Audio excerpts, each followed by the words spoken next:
Pour ne rien manquer, abonnez-vous maintenant. Jean-Jacques Bourdin. Revenons sur la situation au Sénégal avec Jean-Claude Félix Tchikaya. Bonjour. Bonjour. Mais vous êtes chercheur à l'Institut de prospective et sécurité en Europe ou pour l'Afrique. Jean-Claude Félix Tchikaya, vous connaissez bien le Sénégal. Alors, le Sénégal est sous tension, on le sait, il y a eu plusieurs morts lors de récentes manifestations. D'autres manifestations sont annoncées. Le président Macky Sall, pour l'instant, ne dit rien. Pourquoi, selon vous ?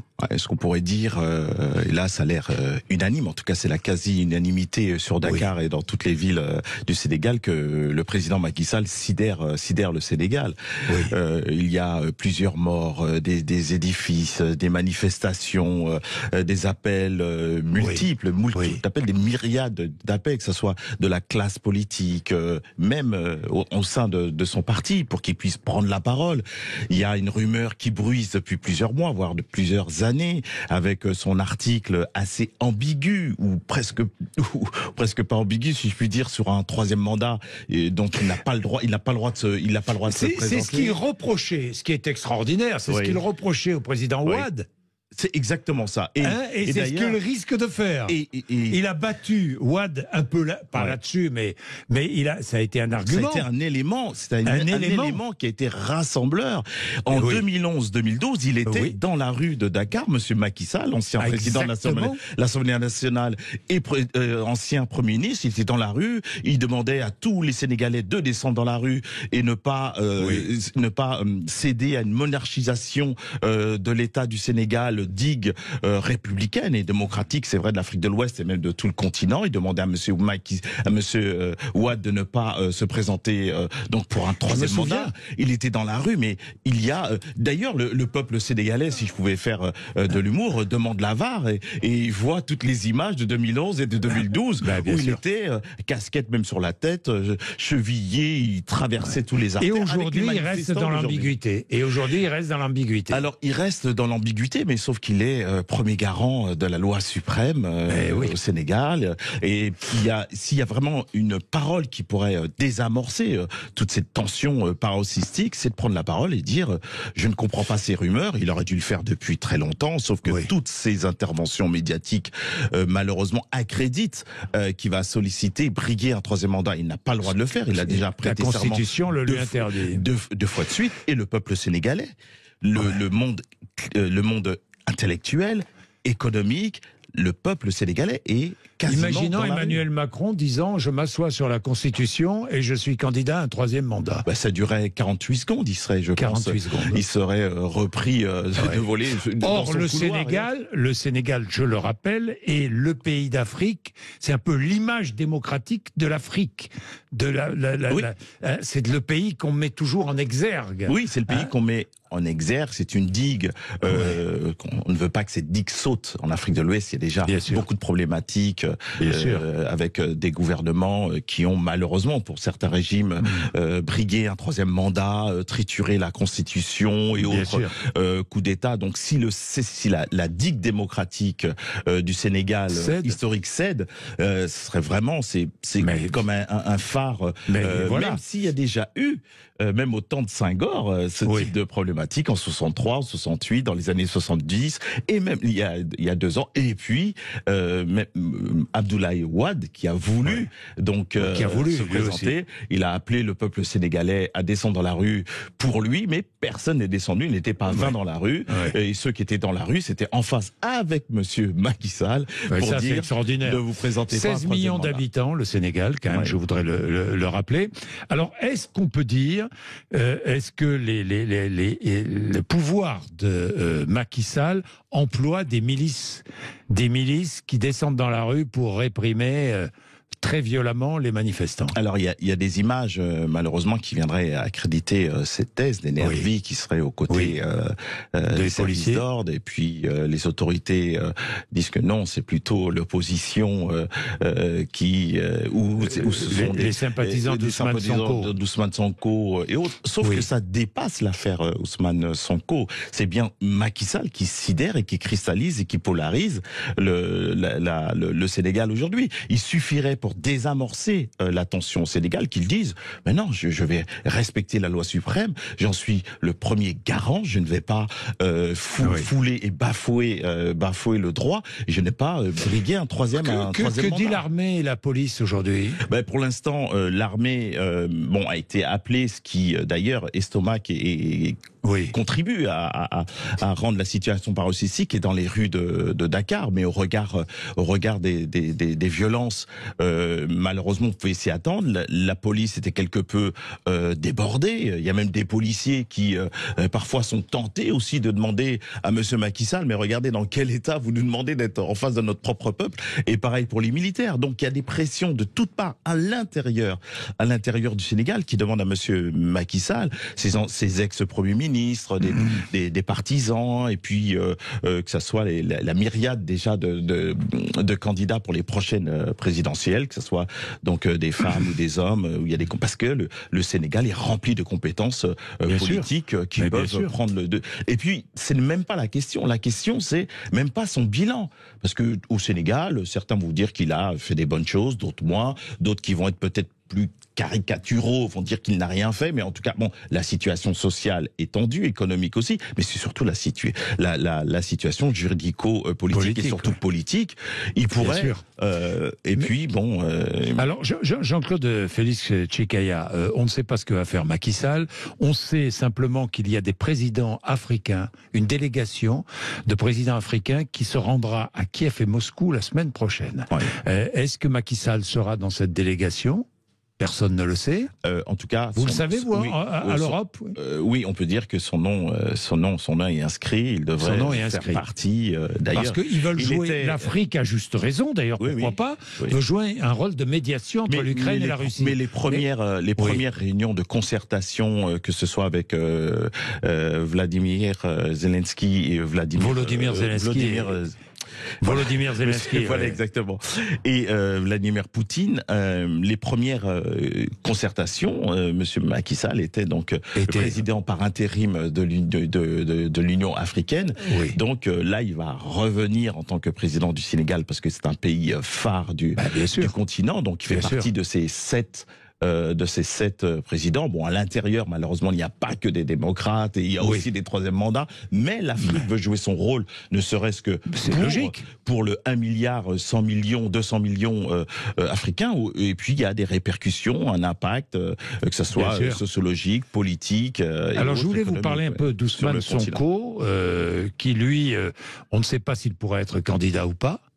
On n'a pas la réponse là. Alors la réponse, elle est un petit peu... la condamnation est un petit peu incongrue, voire absconce, corruption. Bon, il a pris 2 ans ferme, donc la sanction. Pour l'instant, il n'a pas été arrêté. Il est comme en résidence surveillée, ce qu'il a encore contrevient au droit sénégalais, au droit international, à la liberté d'expression et autres. Bon, il est dans une résidence surveillée, donc d'ailleurs, les manifestants appellent qui puissent circuler librement, sortir librement, et que les Sénégalais, dans le secret de l'isoloir, puissent voter pour lui ou pour une autre personne. Est-ce que c'est un populiste? Alors, il a eu malheureusement quelques sorties. Par exemple, sur l'homosexualité, j'ai vu une sortie. C'est vérifié, ça. Il dit, si jamais j'arrive au pouvoir, l'une des premières lois que je prendrai, c'est pour restreindre, condamner l'homosexualité.